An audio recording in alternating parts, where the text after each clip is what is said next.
In the Lord of the Rings movie, The Two Towers, we see that Saruman has an army of 10,000 Uruk-hai ready for an assault on Helm's Deep. But why did Saruman stop at only 10,000? Why not create 100,000 or even 1,000,000 Uruk-hai and ensure no one could ever resist his grand and mighty army? Well, in this video we will do an in-depth analysis of Saruman the White versus the constraints of Middle-earth, the industrial limitations of Isengard, and the impossibility of unlimited armies and an infinite Uruk-hai glitch. But before we begin, if you love Lord of the Rings and other fantasy universes, then be sure to subscribe to my channel, Fantasy Spark. As both the Lord of the Rings movies and books depict that by the year 3019, Saruman would be ready to launch his assault on Rohan, as he had assembled an army of approximately 10,000 Uruk-hai plus several thousand Dunlendings for the upcoming campaign. Saruman was filled with absolute conviction that this massive army would easily crush the weakened kingdom of the Horse Lords, thanks to the trickery of Grima Wormtongue.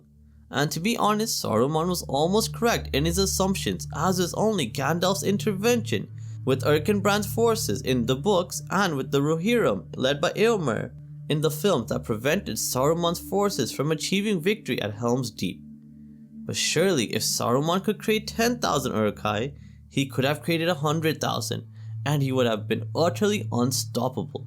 So why didn't he just create more Orcs and guarantee his victory against any number of Rohirrim that Gandalf may have brought to aid in the Battle of Helm's Deep? Well, let's get into it. Firstly, it needs to be clarified that Saruman did not actually invent the Uruk-hai from nothing, contrary to what Peter Jackson's films may have convinced many people into thinking. The Uruk breed was actually first created by Sauron himself around the year 2475 of the Third Age, some 500 years before Saruman even began his own experiments. What Saruman actually accomplished was adapting and crossbreeding his own strain of Uruk-hai, most likely by mixing orc stock with men. Simply put, he was working with an existing template that Sauron had spent centuries developing, and even then, biological constraints meant exponential growth was impossible within the time frame available. Saruman wasn't simply just creating Uruk-hai from the ground or thin air, he was breeding them in some unspecified manner, and breeding is a time-intensive procedure, which would always result in greatly limiting the number of Uruk-hai that Saruman would be able to produce. And this is perhaps the most critical reason as to why Saruman could not field 100,000 warriors. He simply just ran out of time. Saruman began his program of breeding Urks around 2990, giving him roughly 30 years before the War of the Ring to start building his army. However though, from when Gandalf was imprisoned at Orthanc in September 3018 to the Battle of Helm's Deep in March 3019, this was a period of a mere 6 months, hardly enough time to raise a large force under any circumstances. If we look at historical military analysis, it shows us that when the Roman general Gaius Marius raised one of Rome's first professional armies, it required almost 2 full years just to recruit and train. Yes, Saruman was attempting something far more complex, literally breeding an entirely new population from limited stock, then raising them to fighting age, then equipping and drilling them. So even with optimistic assumptions about Uruk-hai growth rates, producing 100,000 warriors would have required 50 to 100 years minimum, or a breeding population dozens of times larger than what he currently possessed. So with all things considered, Saruman actually even being able to have 10,000 Uruk-hai ready for the assault on Rohan is a phenomenal feat of innovation, creation and experimentation on the part of Saruman. Also, it needs to be highlighted that Saruman required a vast amount of resources to sustain even his modest force, with each Uruk-hai warrior likely requiring somewhere between 4,000 to 6,000 calories or more per day. So that means an army of 10,000 Uruk-hai consumed roughly 40 to 60 million calories daily.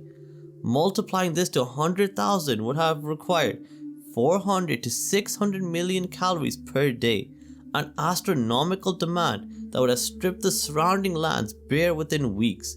And unlike Sauron, who controlled the vast fertile region of Nirn in southern Mordor, where human slaves toiled to feed his armies. Saruman had only the relatively small Wizard's Vale around Isengard under his dominion. The land simply could not produce enough food, and importing that quantity would have alerted every realm in Eriador to his ambitions and secret endeavors. But also, it wasn't enough to just ensure that the Uruk-hai were well fed. They also needed to be properly equipped and trained to use different types of weapons. And to accommodate this need, Saruman's forges had to operate day and night, equipping 10,000 Uruk-hai with distinctive gear, like broad-bladed swords, man-sized bows, shields with the white hand, specialized siege equipment, and much more. Multiplying the army by 10 would require 10 times the raw materials, 10 times the skilled craftsmen, vastly expanded workshops, and many more additional years of hard labor. The fortress of Isengard itself imposed spatial limitations as well, as housing and managing 10,000 aggressive Uruk-hai was already pushing absolute limits. Creating space for 100,000 would require excavating vast new caverns taking decades, or building surface encampments visible to scouts, which would bring in a whole new set of issues. And lastly, it is crucial to understand that by Third Age standards, a 10,000 person army was extremely impressive. The army of the West that marched to the Black Gates numbered only 6,000. Theoden's full muster of Rohan was approximately 12,000 cavalry, and at Helm's Deep, defenders numbered only 2,000 to 3,000 men. And even Sauron's assault on Minas Tirith fielded perhaps 55,000 to 100,000 total, representing a millennia of accumulation by the Dark Lord. Saruman's calculation was sound. 10,000 Uruk-hai plus Dunlendings should have easily overwhelmed the weakened Rohan, and it is possible that if he had succeeded, he could then have used Rohan's resources to expand his numbers further, but this is just speculation and guesswork at this point.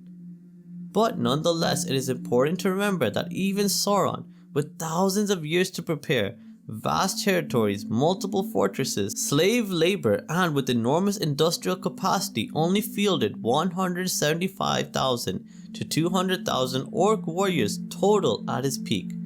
Yes, Saruman created 10,000 elite warriors in roughly 30 years, a genuinely remarkable achievement given his constraints, and one that I don't think he gets enough credit for.